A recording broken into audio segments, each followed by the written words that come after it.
Hi, my name is Daniel with ViewMedica. In this video, we are going to cover how to set up a new stream through the VMcast Control Center. From your dashboard, scroll down and look for the Control Center under VMcast.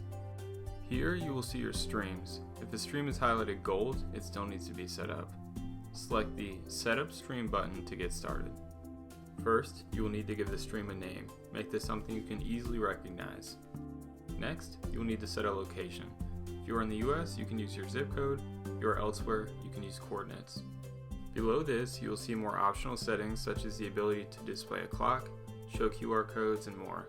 To activate one, just click on the switch. Finally, you can set the voiceover language and caption language here. Hit save when you're done. Now you just need to set up loops. Please view our in-depth loops guide for extra help.